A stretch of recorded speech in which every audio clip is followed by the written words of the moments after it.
Bonsoir donc à toutes et tous. Écoutez, je suis très heureux de vous retrouver pour faire un nouveau point concernant l'évolution attendue au cours de ces prochains jours.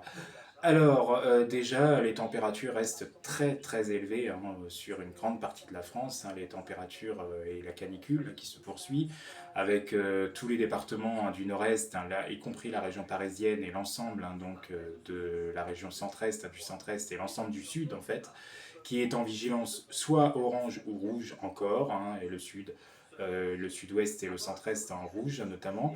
Donc voilà, de ce côté-là, ça va encore persister les fortes températures. Mais on ne va pas trop parler des températures dans ce point, bien qu'on va un petit peu l'évoquer, mais ce n'est pas ce qu'on évoquera le plus. On va surtout parler d'une dégradation orageuse qui sera possible ce mercredi. Alors, dégradation, le mot est fort quand même. Il ne s'agit pas non plus d'une dégradation énorme, parce que je tiens quand même à le dire qu'a priori, ces orages n'auront rien d'organisé. Et c'est justement ça qui va poser problème. En fait, ça va poser problème parce qu'on va pas réellement, on n'a pas vraiment d'idée précise d'où les orages vont débuter, vont éclater. Alors a priori, c'est quand même vraiment les deux tiers de la France qui seraient concernés par ce risque orageux. Le matin, ça va démarrer par l'ouest, donc notamment entre la Basse-Normandie et l'Occitanie, en allant jusqu'à la Nouvelle-Aquitaine. C'est là qu'on attend un risque orageux un peu plus franc en matinée. Et puis l'après-midi, les orages seront désorganisés et vont se répartir progressivement à la fois vers le centre-est, vont gagner sans doute toute la partie centrale de la France, le bassin parisien, éventuellement les Hauts-de-France. Alors certes, ces orages ne seront pas généralisés, mais là où ils vont éclater, ils risquent d'être localement violents. Pourquoi? Parce que on a énormément de chaleur qui s'est emmagasinée depuis la fin de la semaine dernière, depuis le début de cette vague de chaleur ou de cette canicule. Vous appelez ça comme vous voulez, mais en tout cas les températures sont très très très élevées et on va avoir un choc thermique un petit peu en altitude. On a en fait une anomalie d'altitude qui se crée, c'est justement pour ça. Et en plus de cette anomalie d'altitude, en fait, on a aussi l'ex-tempête tropicale Dexter qui demain va se positionner en plein sur l'Angleterre. Donc l'anomalie d'altitude plus cette ex-tempête tropicale Dexter qui sera centrée sur les îles britanniques va dynamiser un peu le contexte d'instabilité. Alors les taux d'instabilité ne seront pas non plus énormes, ne seront pas fulgurants. Franchement, il n'y a rien d'énormissime, mais il y a un contraste quand même de température qui se fera entre le sol et l'altitude. Et c'est justement ça qui pourra générer ces orages de chaleur. Donc je le dis, je l'ai dit, ils seront locaux, ils ne seront pas généralisés, mais là où ils éclateront, ils risquent d'être forts, voire violents. Ici, au Mans, j'espère avoir un orage intéressant. Alors là, vous allez me dire, franchement, si j'ai un orage, encore un 13, oui, ça sera très bizarre parce que il y a eu déjà le mois de mai, où rappelez-vous, ma saison avait vraiment débuté le 13 mai et ensuite le lendemain, il y avait eu un orage le 14 juin. Le 14 mai, pardon. Et en juin, il y avait eu un orage le 13 juin, suivi également d'un orage le lendemain. Non, un orage le 12 juin, suivi d'un orage le lendemain le 13 juin. Donc vous voyez qu'il y a beaucoup de 13 qui reviennent depuis le début de ma saison. Bon, il y a juillet fait borne à part, il n'y a pas eu un seul orage. Mais là, si demain j'ai la chance d'avoir quelque chose, ça sera peut-être encore un 13. Voilà, donc c'est quand même assez curieux ça cette année. Ça m'interroge beaucoup parce que les 13 reviennent beaucoup. Je ne sais pas si ça sera signe de chance ou pas pour moi dans les mois à venir, peut-être. Peut-être que ça pourra m'apporter un peu plus de sérénité et de chance, pourquoi pas. Moi je suis superstitieux, j'ai tendance à croire à ces choses-là et franchement, si demain il y a un orage, ça commencera à être assez mystérieux quand même, tous ces 13 là qui reviennent cette année. En tout cas, j'espère vraiment parce que franchement, le dernier orage remonte au 25 juin et je suis quand même gentil en disant que voilà quoi, que je considérais ça comme un orage. Oui, c'est vrai, c'était un petit orage, mais franchement, c'était loin d'être l'orage intéressant du siècle. Pourtant, on était en vigilance orange, mais on était vraiment passé au plus gros, dans le plus gros de la dégradation. Donc, un orage fort, pourquoi pas, ou modéré de ce mercredi sera toujours bon à prendre, de toute façon, dans cette saison qui, jusqu'à présent, a été très très pauvre. C'est le cas, c'est le moins que l'on puisse dire. Voilà donc, mais dès le lendemain, une fois que les orages seront passés, parce qu'ils vont traverser une grande partie du pays, en tout cas d'ouest en est, bon, ils éviteront plus ou moins les régions du sud, sauf les montagnes, mais voilà, dans l'ensemble, ils traverseront quand même les deux tiers du pays, mais ils vont vite passer. Donc le lendemain, le jeudi, rebelote, la chaleur reprendra.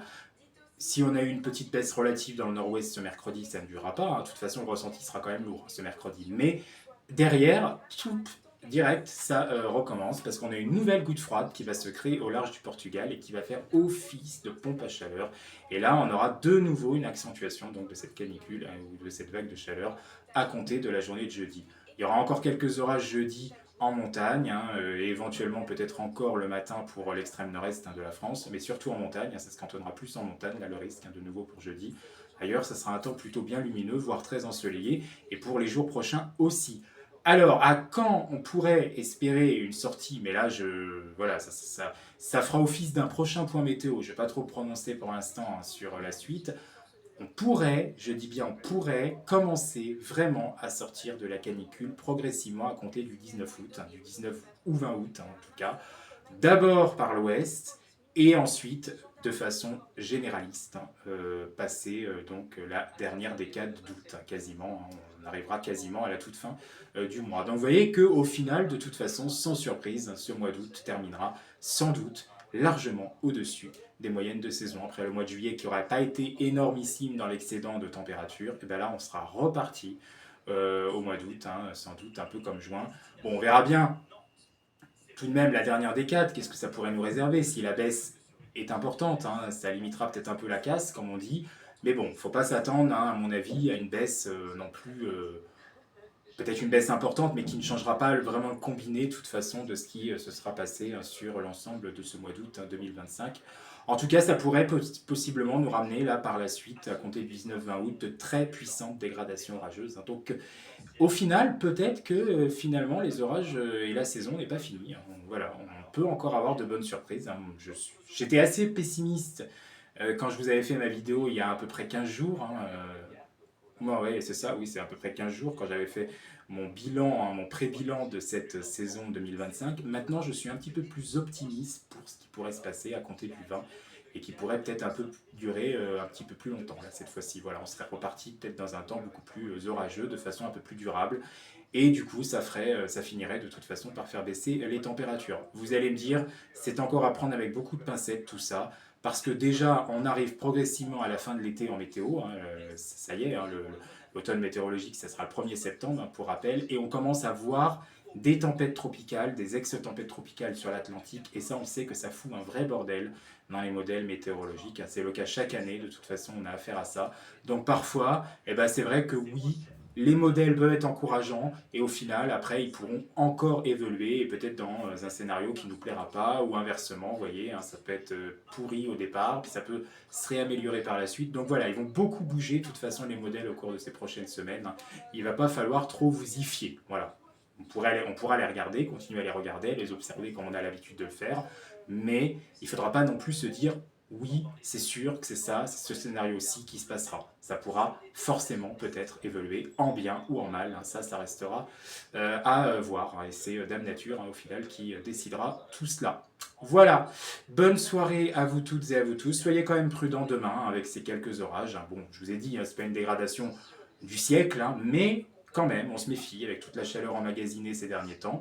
Là où les orages éclateront, ne soyez pas surpris, ne vous laissez pas surprendre non plus par ces averses qui pourraient être costauds, qui pourraient parfois donner de la grêle et parfois de bonnes rafales de vent. D'ailleurs, je ne vous ai pas parlé du vent, mais globalement, on serait sur du 70 km/h à peu près, et ponctuellement un peu plus sur les régions centrales, et sur quelques portions, notamment proches des montagnes aussi. On pourrait, pourquoi pas, atteindre 100 km/h dans le sud-ouest aussi, ça sera possible sous les plus importants orages. Et le risque de grêle, apparemment, il est surtout présent vers les Hauts-de-France, possiblement, et le bassin parisien notamment, ainsi que le sud-ouest.